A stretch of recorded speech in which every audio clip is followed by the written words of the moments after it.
이 아침에 우리에게 주시는 하나님의 말씀 찾겠습니다. 예레미야서, 구약성경 예레미야서 9장 7절부터 16절까지의 말씀을 보시겠습니다. 예레미야 9장 7절부터 16절까지의 말씀입니다. 찾으셨으면 저와 여러분들이 한 절씩 교독하시고 마지막 절 16절은 큰 목소리로 합독하겠습니다. 그러므로 만군의 여호와께서 이와 같이 말씀하시되 보라, 내가 내 딸 백성을 어떻게 처치할꼬 그들을 녹이고 연단하리라. 그들의 혀는 죽이는 화살이라. 거짓을 말하며 입으로는 그 이웃에게 평화를 말하나 마음으로는 해를 꾸미는도다. 내가 이 일들로 말미암아 그들에게 벌하지 아니하겠으며 내 마음이 이런 나라에 보복하지 않겠느냐. 여호와의 말씀이니라. 내가 산들을 위하여 울며 부르짖으며 광야 목장을 위하여 슬퍼하나니 이는 그것들이 불에 탔으므로 지나는 자가 없으며 거기서 가축의 소리가 들리지 아니하며 공중의 새도 짐승도 다 도망하여 없어졌음이라. 내가 예루살렘을 무더기로 만들며 승냥이 굴이 되게 하겠고 유다의 성읍들을 황폐하게 하여 주민이 없게 하리라. 지혜가 있어서 이 일을 깨달을 만한 자가 누구며 여호와의 입의 말씀을 받아서 선포할 자가 누구인고 이 땅이 어찌하여 멸망하여 광야같이 불타서 지나가는 자가 없게 되었느냐. 여호와께서 말씀하시되 이는 그들이 내가 그들의 앞에 세운 나의 율법을 버리고 내 목소리를 순종하지 아니하며 그대로 행하지 아니하고 그 마음의 완악함을 따라 그 조상들이 자기에게 가르친 바알들을 따랐음이라. 그러므로 만군의 여호와 이스라엘의 하나님께서 이와 같이 말씀하시니라. 보라, 내가 그들 곧 이 백성에게 쑥을 먹이며 독한 물을 마시게 하고 그들과 그들의 조상이 알지 못하던 여러 나라 가운데에 그들을 흩어버리고 진멸되기까지 그 뒤로 칼을 보내리라 하셨느니라. 아멘. 하나님의 말씀입니다. 한 알코올 중독자가 리퀘어 스토어에 가서 맥주와 많은 알코올 음료를 요구를 합니다. 이 주인은 잘 알고 있습니다. 이 사람이 중독자라는 것을. 그래서 그 알코올 중독자인 사람에게 판매하지 않겠노라고 말합니다. 그런데 알코올 중독자가 이 주인에게 말하기를 맥주 2캔에서 3캔 정도면 괜찮습니다. 저는 저를 제어할 수가 있습니다 라고 말을 했다라는 거예요. 자기 기만입니다. 그런가 하면은 학교에 어느 학부모가 학교를 찾아왔습니다. 자신의 아이가 큰 잘못을 저질렀는데 아이 부모만 인정하지 않는 거예요. 학교의 선생님들과 그리고 많은 학생들이 그 사건을 목격하고 다 알고 인지했는데 부모는 끝까지 인정하지 않는 거예요. 우리 아이가 그럴 리가 없다고 말이죠. 여러분, 심리학적으로 자기 기만이라는 말, 자기 기만은 자기 스스로를 속인다라는 말입니다. 자기에게 거짓된 정보를 주는 것입니다. 자기를 속이는 것이죠. 자기를 기만한다고 이야기를 하는 것입니다. 객관적인 사실을 알 수가 없습니다. 자기가 알고 싶은 대로, 자기가 느끼는 대로 그렇게 자기를 고집하기 때문입니다. 그렇기 때문에 심리학적으로 설명할 때 자기 기만에 능한 사람들을 보면 자기의 심리적 욕구 충족을 위해 사는 사람들이고 그런 사람들은 자기를 방어하는 데 익숙하다고 얘기합니다. 그래서 궁극적으로는 자기 이미지가 향상되는 일에 자기의 모든 에너지와 자기의 관심이 있다라고 이야기를 합니다. 예레미야가 활동했던 당시에 이스라엘 백성들이 그와 같았습니다. 지금 이 이스라엘이 처한 상황은요, 급변하는 국제정세 속에서 하나님께 도우심을 구하고 하나님의 인도와 보호하심을 구해야 되는 그런 절체절명의 상황이었음에도 불구하고 자신들은 하나님의 나라의 백성이기 때문에, 자신들은 하나님의 자녀들이기 때문에 문제없다라는 착각 속에, 헛된 믿음 속에 자기를 기만하고 살아가고 있었던 것입니다. 그래서 북왕국 이스라엘이 아시리아에 의해서 멸망했을 때에도 오히려 그들을 책망하는 자들이 남유다 왕국 백성들이었습니다. 저렇게 하나님을 떠나 살았으니 하나님이 심판하시는 게 맞지? 라는 생각으로 말이죠. 그런데 정작 자신들의 삶 역시 하나님의 진노와 심판을 면하기 어려운 삶의 상태였던 것을 모르고 말입니다. 철저히 자기를 기만하는 그런 믿음, 거짓 믿음, 헛된 믿음 가운데 있었던 것입니다. 하나님께서는 그와 같은 그들의 모습을 보시고 한탄하시고 애통해 하셨습니다.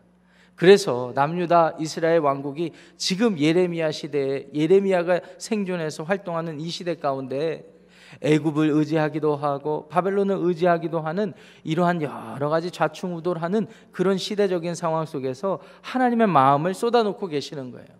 예레미야를 통해서 어떤 마음을 쏟아놓고 계시는지 오늘 본문 말씀을 통해서 살펴보겠습니다. 7절 말씀 보니까 그러므로 만군의 여호와께서 말씀하시는데 보라 내가 내 딸 백성을 어떻게 처치할고 그들을 녹이고 연단하리라. 하나님은 결국 심판하실 것이다 라는 것을 예레미야를 통해서 선포하십니다. 이유가 중요합니다. 어제 본문에서부터 쭉 이어지는 내용이에요. 자기를 기만하는 거예요. 헛된 믿음, 거짓된 믿음 속에서 객관적인 사실, 현실을 부정한 채 그저 헛된 꿈, 헛된 소망, 자기 이미지를 향상시키는 그런 상태의 삶을 살았던 것입니다. 8절 말씀이 그것을 증거하죠. 그들의 혀는 죽이는 화살이라 거짓을 말하며 입으로는 그 이웃에게 평화를 말하나 마음으로는 해를 꾸미는도다. 거짓말을 말해요. 스스로 거짓을 해요. 자기 체면입니다. 하나님이 살아계시니까, 하나님 나를 사랑하시니까 나는 아무 문제 없어. 내가 무슨 잘못을 해도 괜찮아. 아니, 나아가서 내가 스스로 어떤 잘못을 하고 있는지조차 인지하지 못하고 인식하지 못하고 하나님이 살아계시고 사랑의 하나님이시니까 나는 괜찮을 것이다. 이스라엘한 나라는 괜찮을 것이다. 철저히 자기를 기만하는 것입니다. 그런데 이것이 얼마나 악한 행위이냐면 자기 자신만 그 착각에 덫에 갇혀서 죽게 되는 게 아니라 그 삶의 모습을 통해서 주변 사람들에게 객관적인 현실을 부정하게 만든다는 거예요. 한 사람의 자기 기만에 익숙한 한 사람의 그런 생각과 판단으로 인해서 주변 사람들이 물든다는 거예요. 아, 그렇구나. 하나님은 우리를 사랑하시지. 우리는 하나님의 백성이지. 그러니까 우리는 아무 문제 없어. 우리가 조금 어려움에 처한다 하더라도 하나님은 금방 우리를 구원해 주실 거야. 그것이 맞는 진리라 할지라도 그 말을 뱉어놓고 있는 사람들의 삶의 상태가 철저히 착각에 갇혀서 자기를 기만하는 죄된 모습의 삶이라면 잘못된 것입니다. 잘못된 것입니다. 그래서 하나님께서는요, 이런 사람들을 보시면서 9절에 예레미야를 통해서 이런 말씀을 하시는 거예요. 내가 이 일들로 말미암아 그들에게 벌하지 아니하겠으며 내 마음이 이런 나라에 보복하지 않겠느냐. 하나님의 심판이, 하나님의 진노가 정당하지 않겠냐라는 질문을 던지고 계십니다. 여러분들은 어떻게 생각하십니까? 하나님의 이와 같은 그런 감정 상태를 여러분들은 어떻게 생각하십니까? 지금 과거의 역사니까 한번 여러분 생각해 보세요. 이스라엘의 역사 지금 성경을 통해서 우리에게 소개되었습니다. 그들은 여전히 바알을 섬겼고 하나님께 예배한다고는 했지만 하나님을 경외하는 마음은 전혀 없었습니다. 그러면서 자기를 기만하는 거예요. 우리는 괜찮아. 저 북이스라엘 왕국 사람들은 제대로 예배를 드린 적도 없고 예루살렘 성전은 남유다에 있으니까 우리는 정통성 있는 하나님의 나라, 하나님의 백성들이니까 우리는 괜찮아. 그리고 하나님은 다윗을 통해서 약속해 주셨어. 우리나라는 영원할 것이다. 다윗의 후손으로부터 왕위가 계속 이어질 것이다. 그러니까 조금 어렵더라도 잘 버티자. 우리는 괜찮아. 우리는 괜찮아. 이런 자기 기만에 빠지니까 하나님 얼마나 답답하셨겠어요. 심판하시는 것이 맞지 않느냐는 하나님의 질문에 여러분들 한번 생각해 보시기를 바랍니다. 하나님이 가슴을 치면서 예레미야를 통해서 한탄하고 계시는데 꿈쩍도 안 하는 것 같으니까 하나님께서 10절을 통하여서 이런 감정 표현을 하시는데 우리가 하나님의 마음에 공감하는 마음으로 합독해 보겠습니다. 10절입니다. 시작. 내가 산들을 위하여 울며 부르짖으며 광야 목장을 위하여 슬퍼하나니 이는 그것들이 불에 탔으므로 지나는 자가 없으며 거기서 가축의 소리가 들리지 아니하며 공중의 새도 짐승도 다 도망하여 없어졌음이라. 내가 울며 부르짖었다. 울며 부르짖었다. 예레미야를 통하여 하나님의 마음을 쏟아놓고 계시는 것입니다. 지금 이 일은 아직 어쩌면 일어나지 않은 일일지 모르겠습니다. 그런데 하나님은 어제, 현재, 내일을 현재와 같이 보시는 분 아니시겠습니까? 하나님은 눈에 빤히 보이는 결과를 보고 한탄하고 계시는 거예요. 이들이 이렇게 살면 안 되는데, 이들이 현실을 부정하면서 나를 떠나서 저렇게 살다가는 사망뿐인데, 죽음뿐인데, 멸망할 텐데 왜 저렇게 사는지 모르겠다. 울며 한탄하시는 하나님의 마음을 알게 됩니다. 이어서 11절에 보시면은 예루살렘이 어떤 결과를 경험하게 되는지를 알게 해 주십니다. 무더기로 만듭니다. 그냥 모든 것이 불타버린 황무지로 만들어버린다는 말씀이죠. 승냥이 굴, 완전히 사냥하는 야생동물에 의해서 먹잇감이 되는 그런 굴이 되게 하겠다. 유다의 성읍들이 황폐하게 될 것이다 라는 말을 하십니다. 영적인 진리도 12절에 말씀해 주세요. 지혜가 있어서 이 일을 깨달을 만한 자가 누구냐? 이 일을 선포할 자가 누구냐? 이런 질문을 하십니다. 아무도 없다라는 것입니다. 다 무지하고 자기 기만에 빠져서 하나님의 심판과 진노를 모른 척, 아니 인정하지 않으려고 모른 채 그냥 그렇게 멸망하고 죽게 될 것이다 라는 말씀을 하고 계시는 것입니다. 이 얼마나 참혹한 결과이고 안타까운 현실이란 말입니까? 사랑하는 지구촌교회 성도 여러분, 우리가 하나님을 믿는다라는 것은 하나님을 경외한다라는 것입니다. 우리가 하나님을 통하여서 우리의 삶이 평안해지고 우리의 삶이 잘 되는 것, 그것 때문에 하나님과 관계 맺는 게 아니에요.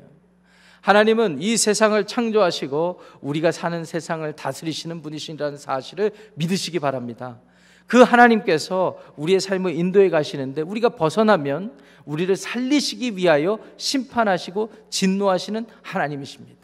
그래서 7절 말씀에서도요, 심판하신다라는 것을 어떻게 표현하셨냐면 내 딸 내 백성을 녹이고 연단하리라 이렇게 말씀하셨습니다. 하나님은 진노를 통하여서도 우리를 구원하시는 분.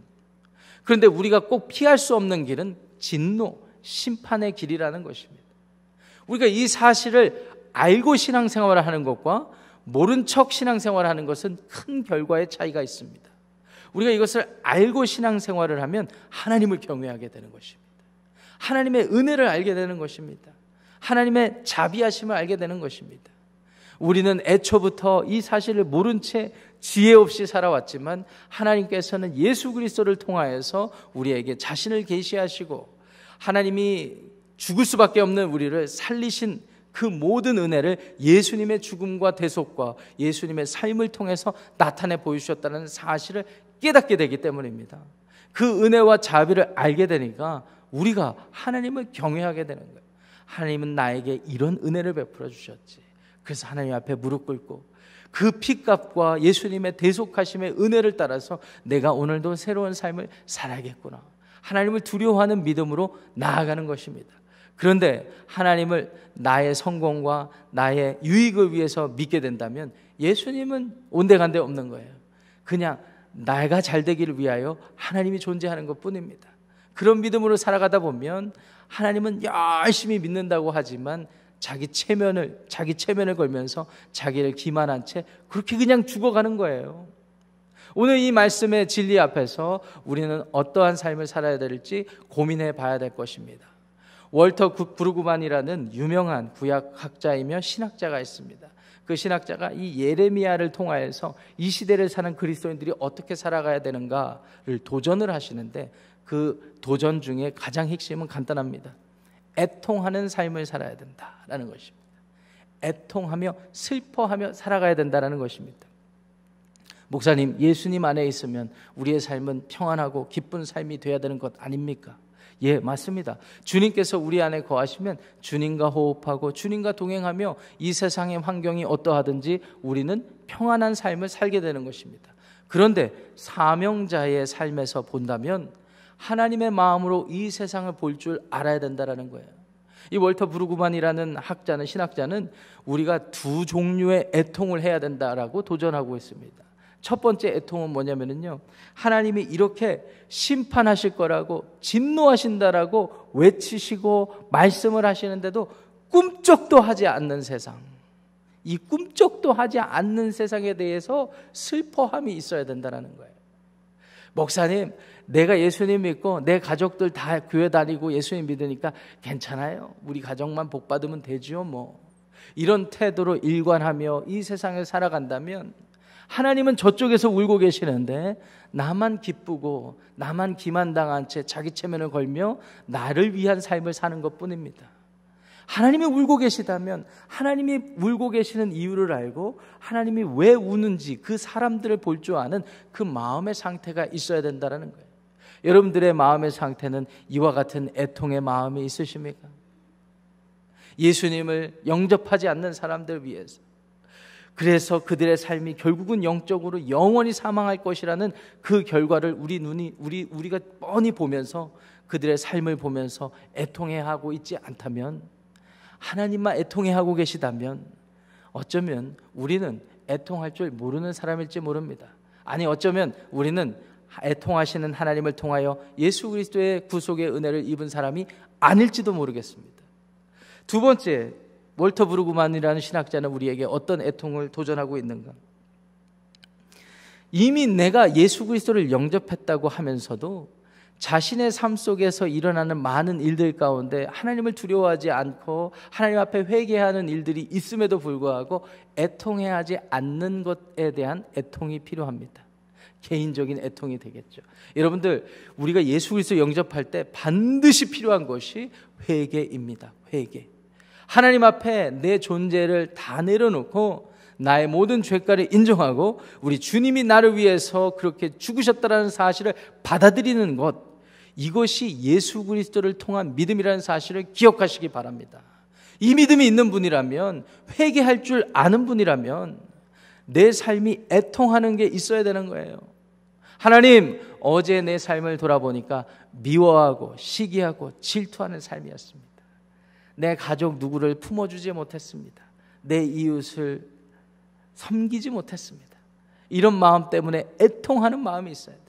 그런데 반면에 그런 사실은 인지를 하지만 하나님, 그냥 오늘부터 잘할게요, 이런 식의 태도로 애통하는 마음이 전혀 없는 상태로 살아가고 있다면 무언가 잘못됐다라는 거예요. 세상을 향한 애통함, 그리고 나의 삶이 하나님 앞에서 온전하지 못한 것에 대한 애통함이 있어야 된다는 거예요.